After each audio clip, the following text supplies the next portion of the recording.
Hi friends, మనం ఈరోజు రావణుడి పుష్పక విమానం గురించి తెలుసుకుందాం. కొందరు దీన్ని నిజమని, కొందరు ఇది కథ అని భావిస్తారు. రావణుడి పుష్పక విమానానికి చెందిన నిజాన్ని, సాక్ష్యాల్ని ఇప్పుడు మీకు ఈ వీడియోలో చూపిస్తాం. ఇది చూసిన తర్వాత ప్రపంచంలోనే మొదటి విమానాన్ని తయారు చేసింది భారతదేశమే అని, నడిపింది రావణుడు అని తెలుసుకుంటారు. ప్రపంచం దృష్టిలో 1903లో రైట్ బ్రదర్స్ మొదట విమానం నడిపారని అది మనం పుస్తకాల్లో చదివి ఉన్నాం. కానీ కొన్ని సాక్ష్యాల ఆధారంగా మొదటి విమానం పుష్పక విమానం అని తెలుస్తోంది. మొదట రావణుడి పుష్పక విమానం గురించి పవిత్ర గ్రంథమైన రామాయణంలో విన్నాం. భారతదేశంలోని అనేక గ్రంథాల్లో పుష్పక విమానం గురించి అనేక కథలు చెప్పబడి ఉన్నాయి. ఈ విషయాలన్నిటి గురించి తెలుసుకోవాలంటే దయచేసి ఈ వీడియోని ఎక్కడా స్కిప్ చేయకుండా పూర్తిగా చూడండి. మరింకెందుకు ఆలస్యం, let's start our today's episode. వేల సంవత్సరాల క్రితం నిజంగానే విమానాలు ఉపయోగించేవారా అన్న విషయాన్ని తెలుసుకుందాం. దానికి అవుననే సమాధానం వస్తుంది. ముందుగా ప్రపంచంలో దొరికిన సాక్ష్యాల గురించి తెలుసుకుందాం. ఆ తర్వాత భారతదేశంలో రావణుడు ఉండేవాడనే సాక్ష్యాల్ని చూద్దాం. ఈజిప్ట్లోని సకారా పిరమిడ్లో 1891లో ఫ్రెంచ్ అన్వేషకుడికి ఒక కర్ర వస్తువు దొరికింది. అది చూడ్డానికి ఒక పక్షిలా ఉంది, కానీ సరిగ్గా చూస్తే దాని ముందు భాగం మాత్రమే పక్షిలా ఉంది. మిగతా బాడీ మొత్తం ఒక పర్ఫెక్ట్ ఏరోడైనమిక్ స్ట్రక్చర్లో ఒక విమానంలా ఉంది. దీని రెక్కలు కూడా విమానం రెక్కల్లా ఉన్నాయి. మధ్యలో పెద్దగా, చివర్లో సన్నగా తిరిగి ఉన్నాయి. చివరి భాగం రాడార్లా సరిగ్గా ఇప్పుడు ఉండే విమానంలా ఉంది. ప్రపంచంలోని ఏ పక్షికి ఇలా రాడార్ లాంటి భాగం ఉండదు. అంటే ఈజిప్ట్లో దొరికిన ఇది పక్షి ఆకారం కాదని తెలుస్తోంది. మెక్సికోలోని ఒక పిరమిడ్లోని సమాధి పైన ఒక చిత్రం గీసి ఉంది. దాన్ని సరిగ్గా గమనిస్తే ఒక మనిషిని ఒక స్పేస్ క్యాప్సూల్లో కూర్చుండబెట్టినట్టు కనబడుతుంది. అతని చేయి కంట్రోల్ పైన, కాలు పెడల్ పైన ఉంది. కింద ఇంజన్ నుండి వస్తున్న మంట కూడా కనబడుతోంది. కొలంబియాలో దొరికిన ఈ విమానం లాంటి వస్తువు 2000 సంవత్సరాల కంటే పురాతనమైంది. విమానంలా దీనికి రెక్కలు, స్టెబిలైజర్లా ఇంకా బేస్ కూడా చేసి ఉంది. ఇలాంటిది ప్రపంచంలో విమానానికి తప్ప దేనికి ఉండదు. అంటే దీన్ని తయారు చేసిన వాడు విమానాన్ని చూసి మాత్రమే తయారు చేసి ఉంటాడు. భారతదేశంలో ఔరంగాబాద్ దగ్గరలో ఉన్న ఎల్లోరా గుహల్లో కైలాస మందిరం 8వ శతాబ్దంలో నిర్మించిన ఒక శిల్పం ఉంది. అది రామాయణం నిజం అని చెప్పడానికి సరిపోతుంది. రామాయణంలో రావణుడు సీతామాతను అపహరించి తన పుష్పక విమానంలో లంకకు తీసుకువెళ్తూ ఉంటే దారిలో జటాయువు అడ్డుకోవడానికి ప్రయత్నిస్తాడు.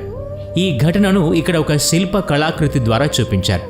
ఈ శిల్పంలో రావణుడు కనిపిస్తూ ఉన్నాడు. అతని మీద దాడి చేస్తున్న జటాయువు కనిపిస్తున్నాడు. అలాగే రావణుడి విమానం కూడా కనిపిస్తోంది. ఇక్కడ కనిపిస్తున్న విమానం వేరుగా ఉంది. ఇప్పుడు ఒక మనిషి ఎగరడానికి ఉపయోగించే జెట్ ప్యాక్లా ఉంది. జెట్ ప్యాక్తో ఎగిరే వ్యక్తి దానికి గట్టిగా కట్టబడి ఉంటాడు. అలాంటి స్ట్రాప్ ఇక్కడ చూడొచ్చు. రావణుడు ఈ స్ట్రాప్తో కట్టబడి ఉన్నాడు. జెట్ ప్యాక్లో ఉండే ప్రొపెల్లర్ పైకి వెళ్లేలా ఎలా చేస్తుందో అలాంటి ప్రొపెల్లర్ రావణుడితో పాటు ఉన్న ఈ విమానంలో కూడా కనిపిస్తుంది. ఈ శిల్పం 8వ శతాబ్దంలో చెక్కబడింది. విమానాన్ని రైట్ బ్రదర్స్ కనుకుంటే 8వ శతాబ్దంలో ఎంత స్పష్టంగా ఎలా ఈ జెట్ ప్యాక్ని ఊహించి చూపించగలిగారు?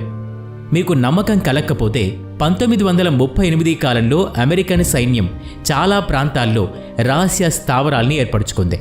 కొన్ని స్థావరాల్లో అక్కడ ఉన్న ఆదివాసీలు నగర ప్రజల్ని ఎప్పుడూ చూడలేదు. అంతేకాదు, వాళ్ళు మన అడ్వాన్స్డ్ టెక్నాలజీని కూడా చూడలేదు. అమెరికా సైనికులు ఇలా ఎందుకు చేసేవారంటే వాళ్లకు కేవలం తిండి పెడితే సైనికులకు కావలసిన సహాయం చేసేవారు.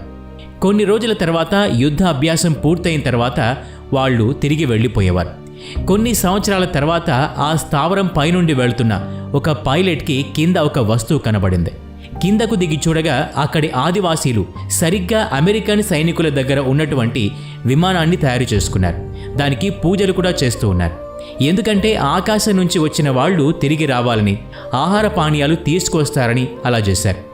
ఈ ఘటనను కైలాస మందిరంలో ఉన్న శిల్పాన్ని ప్రపంచంలోని మిగతా ఎగురుతున్న వస్తువుల శిల్పకళతో పోల్చి చూస్తే ఒక విషయం అర్థమవుతుంది.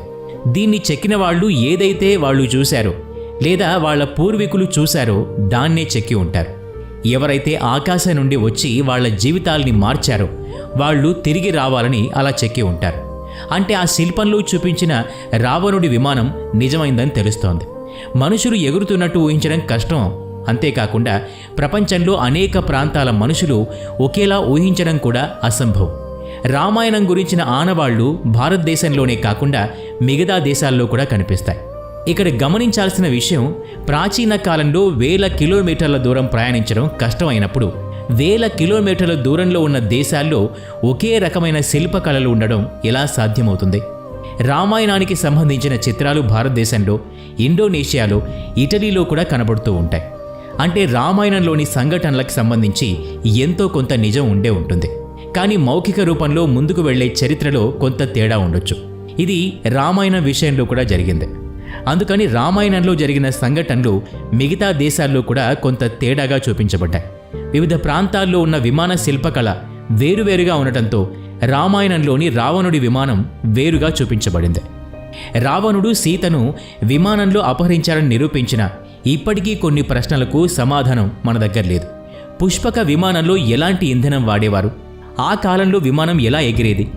5000 సంవత్సరాల క్రితం సంబంధించిన విమాన టెక్నిక్ ఇప్పటికీ రహస్యంగానే ఉంది. భారతదేశంలోని కొన్ని వేద గ్రంథాల్లో వీటిలోని కొన్ని ప్రశ్నలకు సమాధానాలు దొరకవచ్చు. మహర్షి భరద్వాజ్ వైమానిక శాస్త్రంలో ఈ విమానాలు ధాతువుతో నిర్మించారని, ఇందులో కరెంట్ ఉంటుందని, ఇందులో పవర్ సోర్స్ ఉంటుందని, ఇందులో పైలట్ గురించి, అతను వేసుకునే బట్టల వర్ణన కూడా ఉంది. అతను తినే ఆహారం గురించి కూడా రాసి ఉంది. ఈ విమానంలో యుద్ధం కోసం ఆయుధాలు కూడా పెట్టి ఉంచారని రాసి ఉంది. కొందరు శాస్త్రజ్ఞులు ఈ విషయాన్ని కూడా నమ్ముతూ ఉన్నారు. ప్రపంచంలో అన్ని సాక్ష్యాల కంటే రావణుడి విమానమే అన్నింటికన్నా పురాతనమైంది. ఎందుకంటే రామాయణం త్రేతాయుగంలో జరిగింది. ప్రపంచంలో ఇంత పురాతన నాగరికత గురించి, విమానం గురించి ఎక్కడా రాసిలేదు. అంటే రావణుడే మొదట విమానం నడిపిన వ్యక్తి. ఈ విధంగా రావణుడి పుష్పక విమానం నిజమని, ఊహాజనితమైన కథ కాదని అనిపిస్తూ ఉంటుంది. ఈ వీడియో నచ్చినట్లయితే లైక్ చేయండి, షేర్ చేయండి. ఇలాంటి మరిన్ని వీడియోస్ కోసం ఈ ఛానల్కి సబ్స్క్రైబ్ చేసుకుని బెల్ ఐకాన్ మీద క్లిక్ చేయండి. నెక్స్ట్ వీడియోలో మళ్ళీ కలుద్దాం. Thanks for watching.